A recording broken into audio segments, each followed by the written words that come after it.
Alright, let's dive into something that's got the college football world buzzing. Sleeper teams for the 2026 college football playoff.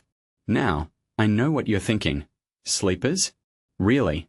Isn't that just clickbait? But hear me out.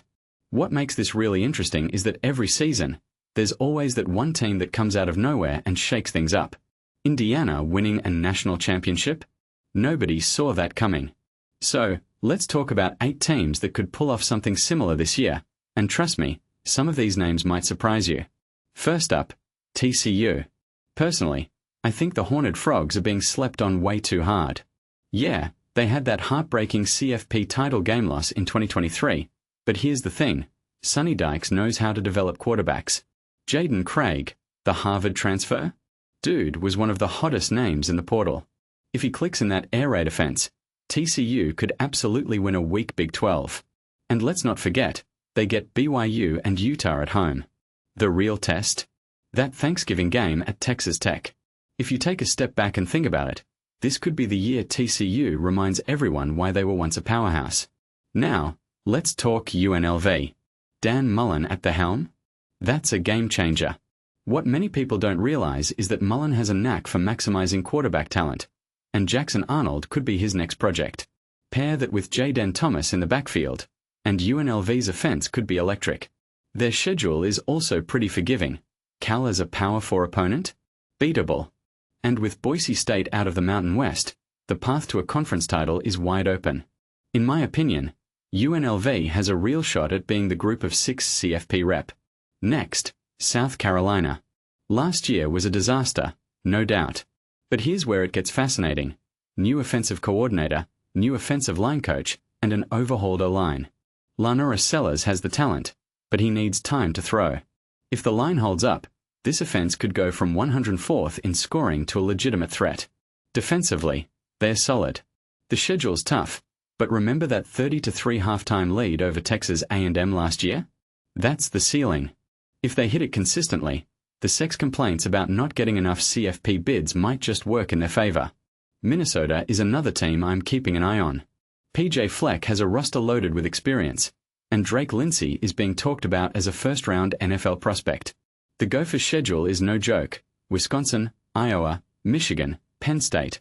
But if they can navigate that gauntlet, they're not just a bowl team, they're a dark horse. Fleck's bowl record? 7-0.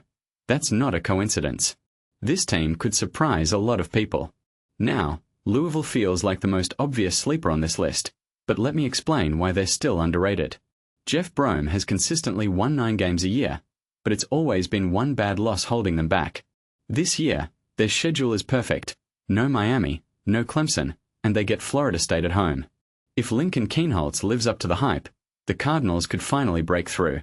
What this really suggests is that the ACC might be weaker than we think, and Louisville is poised to take advantage. Florida is the wild card here. John Summerall took Tulane to the playoff last year, and now he's got a roster with serious potential. Jaden Bohr at running back, Dallas Wilson and Vernell Brown at receiver. That's a solid foundation. The QB battle between Aaron Philo and Trammell Jones will be key, but if Summerall works his magic, the Gators could go from Sec afterthought to CFP contender. The schedule's brutal, but someone from the Sec's middle class always surprises. Why not Florida? Cal is the team I'm most intrigued by. Tosh Lupoi's portal strategy is bold, grabbing Power 4 reserves and mixing them with group of 6 stars. It's a high-risk, high-reward move.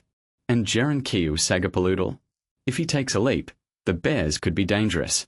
The fact that they don't play Miami is huge. This is a team that could fly under the radar until it's too late for everyone else. Finally, Oklahoma State. It's crazy to think they haven't won a Big 12 game in 2 years, but Eric Morris and the North Texas imports could change everything. Drew Mestamaker, Caleb Hawkins, Wyatt Young. These guys were part of the nation's top offense last year. If the transition goes smoothly, the Cowboys could go from basement dwellers to bowl contenders. Oregon and Texas Tech at home? That's a golden opportunity. Here's the bigger picture. College football is all about chaos. Every year, there's a team that defies expectations and crashes the party. These 8 teams? They've all got the pieces to do it. Personally, I think we are in for one of the wildest seasons yet. So, who's your sleeper pick? Let me know in the comments. I'm curious to hear your thoughts.